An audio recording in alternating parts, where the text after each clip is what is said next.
Hello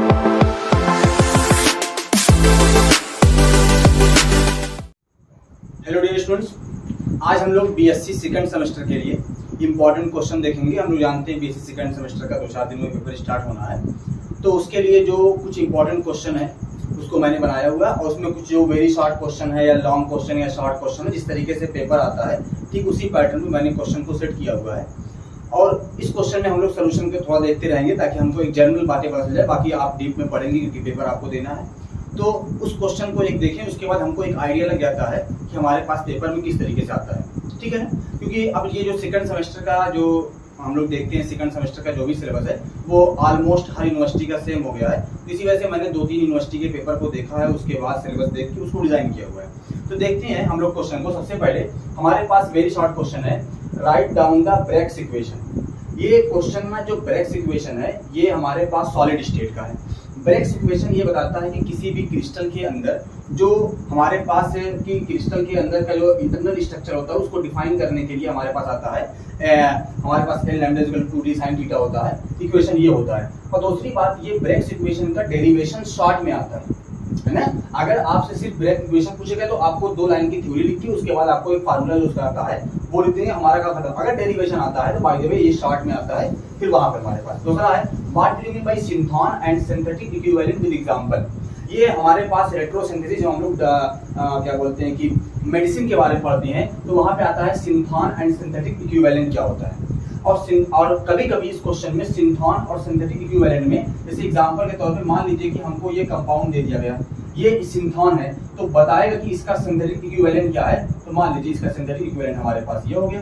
यानी synthetic equivalent का मतलब ये होता है कि जैसे हम लोग इसको ब्रेक करेंगे तो ये नेगेटिव चार्ज यहाँ जाएगा, तो इस पे क्या आएगा, प्लस चार्ज आएगा, यानी हमको ये वापस मिल जाएगा। तो हमारे पास हमको हो सकता हो कि ये सिंथॉन दे दे और कहे कि इसका सिंथेटिक इक्विवेलेंट बनाए। जब मैं एमएससी में था तो हमारे टाइम पे सिंथॉन और सिंथेटिक इक्विवेलेंट के 4-5 दिए हुए थे, मैच करना था कि कैसे, तो किस तरीके से सिंथॉन और सिंथेटिक इक्विवेलेंट भी आते हैं। ये पिछले साल भी वेरी शॉर्ट क्वेश्चन में आया था कि सिंथॉन क्या होता है। उसका अगला क्वेश्चन देखें, define the glycosidic and peptide linkage. Glycosidic और पेप्टाइड लिंकेज में बात करें, देखें याद करने का तरीका क्या है। ग्लाइकोसिडिक में जी वर्ड इस्तेमाल, यानी ग्लूकोज, यानी ग्लूकोज मतलब कार्बोहाइड्रेट। अगर 2 कार्बोहाइड्रेट की मोनोमर आपस में ज्वाइन होते हैं तो वहां पे जो बॉन्ड बनता है उसको ग्लाइकोसिडिक बोलते हैं। पेप्टाइड मतलब पहला वर्ड पी, यानी प्रोटीन। प्रोटीन का फॉर्मेशन होता है अमीनो एसिड से। तो हम लोग कहते हैं जब 2 अमीनो एसिड आपस में कंबाइन होते हैं तो वहां पे जो बॉन्ड बनता है उस बॉन्ड को बोलते हैं पेप्टाइड लिंकेज।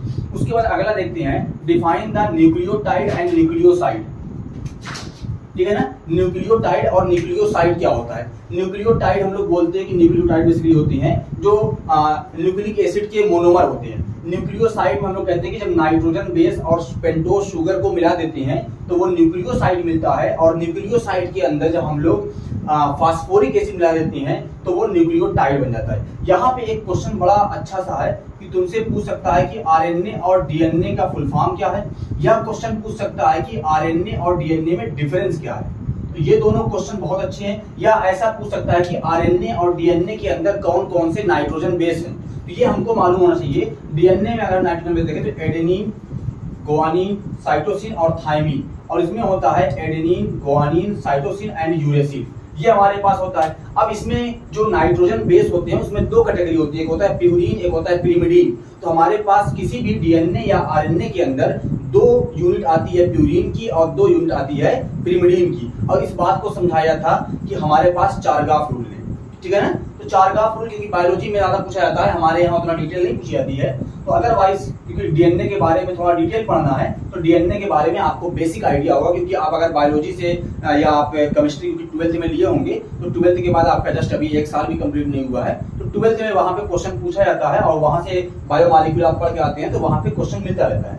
अगला देखें, define the zwitter and isoelectric point. ये हमारे पास अमीनो एसिड से अब अब अगर ज्यूटर आयन देखें, ज्यूटर आयन उसे बोलते हैं ऐसा मॉलिक्यूल जिसमें एक ही कंपाउंड के अंदर 2 चार्ज हो, यानी पॉजिटिव और नेगेटिव। जैसे अगर हम लोग अमीनो एसिड का देखें तो मान लीजिए हमारे पास ये R है, ये हमारे पास यहाँ पे मान लेते हैं एक H है, यहाँ पे हमारे पास C+O नेगेटिव है, यहाँ पे हमारे पास NH3 पॉजिटिव है। अब यहाँ पे देखें, अगर इस बेसिक अमीनो एसिड के अंदर देखें तो यहाँ पे पॉजिटिव चार्ज भी है, नेगेटिव चार्ज भी है, तो इसको हम लोग बोलते हैं कि ये हमारे पास ज्यूटर आयन कहलाता है। ऐसे ही आइसोइलेक्ट्रिक पॉइंट, ऐसा पॉइंट किसी भी अमीनो एसिड के सोल्यूशन में जहां पर पीएच की वैल्यू हमारे पास 0 होती है, उसको हम लोग बोलते हैं आइसोइलेक्ट्रिक पॉइंट, है ना। Define the difference between homopolymer and copolymer. Homopolymer मतलब होता है कि जब एक, जैसे हम लोग एग्जांपल ले सकते हैं प्लास्टिक का, प्लास्टिक मतलब पॉलीएथिलीन का, यानी उसमें जो मतलब जो पॉलीमर बना हुआ है वो एक मोनोमर से बना होता है, तो उसको बोलते हैं होमोपॉलीमर। कोपॉलीमर का मतलब होता है कि दो मोनोमर आपस में मिलते हैं, दो डिफरेंट टाइप के जो मोनोमर होते हैं वो आपस में मिलते हैं। जैसे एग्जांपल के तौर पर हम लोग ले सकते हैं नायलॉन 6 ले सकते हैं, ऐसे ही हम लोग ले सकते हैं ब्यूना S ले सकते हैं। तो ऐसे बहुत सारे एग्जांपल हमारे पास मिल जाएंगे जो कोपॉलीमर के होंगे और होमोपॉलीमर के। यहाँ पे एक क्वेश्चन ये भी बनता है कि हमारे पास चैन ग्रोथ पॉलीमर, चैन ग्रोथ और स्टेप वाइज कंडेंसेशन पॉलीमर, है ना। ये दो क्वेश्चन भी बनता है। कंडेंसेशन पॉलीमर क्या होता है? कंडेंसेशन पॉलीमर होता है जब दो मोनोमर आपस में मिलाते हैं तो एक कोई स्मॉल यूनिट बाहर निकलती है, उसको हम लोग बोलते हैं कंडेंसेशन। जैसे नायलॉन 6 हमारे पास कंडेंसेशन पॉलीमर का एग्जांपल है। चैन ग्रोथ की बात करें तो हमारे पास पॉलीएथिलीन आता है, उसके बाद टेफ्लॉन आता है, ये सब हमारे पास आते हैं। अगला क्वेश्चन है डिफाइन द कोएंजाइम। कोएंजाइम क्या होता है? एक आता है कोएंजाइम आता है, प्रोस्थेटिक ग्रुप आता है, और तो हमारे पास ये एंजाइम वाले में है। अगला क्वेश्चन है define the degree of polymerisation. Degree of polymerisation क्या है? बहुत इंपॉर्टेंट क्वेश्चन है डिग्री ऑफ पॉलीमराइजेशन। उसके बाद है डीनेचुरेशन ऑफ प्रोटीन। अगर हम डीनेचुरेशन ऑफ प्रोटीन की बात करें तो मतलब होता है प्रोटीन का नेचर का चेंज हो रहा है, यानी अगर हम लोग उसको डिफाइन करने की कोशिश करें थोड़ा वेरी शॉर्ट में, कि जब हमारे पास कोई भी प्रोटीन होता है, अगर हम उस प्रोटीन का टेम्परेचर या पीएच की वैल्यू में चेंज कर देते हैं, जो प्रोटीन होता है उसका नेचर चेंज हो जाता है, और इस फिनोमिना को हम लोग डीनेचुरेशन ऑफ प्रोटीन बोलते हैं। आप उसको याद लीजिए। Draw the Haworth structure of glucose and fructose. अगर हम हावर्थ स्ट्रक्चर की बात करें तो हमारे पास बेसिकली जैसे ग्लूकोज का है, ये हमारे पास ग्लूकोज का हो गया। अब यहाँ पे आप HOH लगा दीजिए, यहाँ पे अंदर की तरफ रहेगा, यहाँ पे आप CH2OH लगा दीजिए, बाकी यहाँ पे OH अंदर बाहर करेंगे, वो अल्फा बीटा बनेगा, अलग बात है। अल्फा और बीटा के लिए हमारे पास कंडीशन अलग होती है। कार्बन नंबर 1 पे OH ऊपर के साइड होगा तो क्या होगा, कार्बन नंबर 1 पे OH नीचे की तरफ होगा तो क्या बनेगा। हाँ, अगर फ्रक्टोज की बात करें तो फ्रक्टोज का हमारे पास स्ट्रक्चर ये होता है, आप ऐसे लगा दीजिए, खत्म बात। ये हमारे पास हो गया, है ना। तो यहाँ पे हमारे पास ये होता है। अब यहाँ पे CH2OH रहेगा, यहाँ भी CH2OH रहेगा। ये होता है फ्यूरानोज रिंग से होता है, ये पाइरोनोज रिंग से होता है। तो ये हमारे पास ये स्ट्रक्चर होगा। अब कुछ वेरी शॉर्ट क्वेश्चन और है, जैसे एग्जांपल के तौर पे हमारे पास एक क्वेश्चन है स्पेस लैटिस। स्पेस लैटिस ये भी बहुत पूछा गया है अलग अलग यूनिवर्सिटी में। उसके बाद हमारे पास एक क्वेश्चन और है, यूनिट सेल क्या होती है? ये भी सॉलिड स्टेट से। यूनिट सेल क्या होती है? अगला क्वेश्चन हमारे पास है ईपीमर। ये देखिए, अगर ईपीमर और एनोमर, ये हमारे पास ना ईपीमर और एनोमर ये बीएससी फर्स्ट सेमेस्टर में भी था, लेकिन वहां पे थोड़ा कम था कि बायोकेमिस्ट्री के अंदर ईपीमर और एनोमर बेसिकली हमारे पास कार्बोहाइड्रेट के अंदर जब आप पढ़ते हैं तो वहां पे ईपीमर और एनोमर के बारे में आप बेसिक आइडिया लेते हैं कि ईपीमर क्या होता है, एनोमर क्या होता है। उसके बाद हमारे पास यहाँ पे कुछ क्वेश्चन और हैं, ठीक है ना। यहाँ पे हमारे पास, अब इसको आप नोट कर लीजिए। उसके बाद हम लोग शॉर्ट क्वेश्चन को देखेंगे कि हमारे पास शॉर्ट क्वेश्चन क्या है। अभी वेरी शॉर्ट क्वेश्चन में 2-4 क्वेश्चन मैं और लिखवा दूंगा, अदरवाइज आपको इसको जितना पढ़ लेंगे और शॉर्ट क्वेश्चन और लॉन्ग क्वेश्चन को पढ़ लेते हैं तो ऐसे ही शॉर्ट क्वेश्चन जो होते हैं वो निकल जाते हैं इसमें से। क्लियर है? इसको नोट कर लें। अब हम लोग देखते हैं यहाँ पे शॉर्ट क्वेश्चन जो हमारे पास होते हैं, जिसमें हमको 5 करने होते हैं। देखिए, सबसे पहले हमारे पास क्वेश्चन है define the protein and write the structure of primary, secondary and tertiary structure of protein. यानी हमको प्रोटीन क्या है? प्रोटीन अमीनो एसिड का पॉलीमर होता है, जिसके अंदर हमको प्राइमरी, सेकेंडरी और टर्शरी स्ट्रक्चर प्रोटीन का डिफाइन करना होता है। अगला क्वेश्चन है write the difference between plastic fibre and elastomer. Last year जो लॉन्ग क्वेश्चन आया था उसमें शॉर्ट नोट लिखना था कि फाइबर क्या होता है, इलास्टोमर क्या होता है, नायलॉन 6 क्या होता है, ये शॉर्ट नोट में आया था। लेकिन यहाँ पे हम लोग डिफरेंस, क्योंकि डिफरेंस बड़ा इंपॉर्टेंट इसका है, difference between plastic fibre and elastomer. अगला इंटर कन्वर्जन। तीसरे क्वेश्चन में ये सबसे मोस्ट इंपॉर्टेंट क्वेश्चन है अभी तक इन तीनों क्वेश्चन में। इंटर कन्वर्जन वो किस तरीके से पूछेगा, नो मैटर। यहाँ पे हमारे पास है glucose to fructose, fructose to glucose. यहाँ पे एक और नाम से पूछ सकता है, आपको ध्यान देना है। ग्लूकोज के अंदर एल्डिहाइडिक ग्रुप होता है, फ्रक्टोज के अंदर कीटोनिक ग्रुप होता है। इसको ऐसे पूछ सकता है कि एल्डोज टू कीटोज, या ऐसे कर सकता है कि एल्डोहेक्सोज टू एल्डो कीटोहेक्सोज। किस नाम से पूछता है वो आपको समझना है। अगला फ्रक्टोज टू ग्लूकोज, इसको इस कर सकता है इस तरीके से कीटोज यानी कीटोहेक्सोज या टू हमारे पास एल्डोज। ये हमारे पास इस तरीके से क्वेश्चन हो गया कि ग्लूकोज से फ्रक्टोज कैसे बनेगा या फ्रक्टोज से ग्लूकोज बनेगा या एल्डोज से कीटोज या कीटोज से एल्डोज, ये क्वेश्चन हो गया। उसके बाद अगला फिर क्वेश्चन, ये बहुत इंपॉर्टेंट क्वेश्चन है, write the mechanism of Ruff degradation or Kiliani Fischer synthesis. यहाँ पे हमको मैकेनिज्म है, या इस नाम से पूछे या इसी क्वेश्चन में हमसे कह सकता है कि आरबीनोज टू ग्लूकोज या ओआर माइनोज, यानी आरबीनोज से हमको ग्लूकोज बनाना है कि ग्लूकोज से जो हमारे पास होता है आरबीनोज से ग्लूकोज कैसे बनेगा या ग्लूकोज से आरबीनोज कैसे बनेगा। यानी जो क्रियानी फिशर सिंथेसिस और रफ डिग्रेडेशन है वो इन्हीं दोनों में आपस में है, आरबीनोज टू ग्लूकोज या ग्लूकोज टू आरबीनोज, दोनों मैकेनिज्म आप पढ़ लेंगे। आपको इन यानी ये जो कन्वर्जन है पहले चैप्टर का, ये पूरे आपके सिलेबस का सबसे इंपॉर्टेंट क्वेश्चन में से ये दो क्वेश्चन है। अगर कहा जाए कि आप सिर्फ दो क्वेश्चन बताइए इंपॉर्टेंट, तो शायद मैं यही दो क्वेश्चन बताता कि आप ये दोनों पढ़ दीजिए, आपको पेपर में 100% मिलेगी। अब किस्मत ही खराब हो तो बात अलग है ना। अगला क्वेश्चन है, discuss the osazone formation from glucose.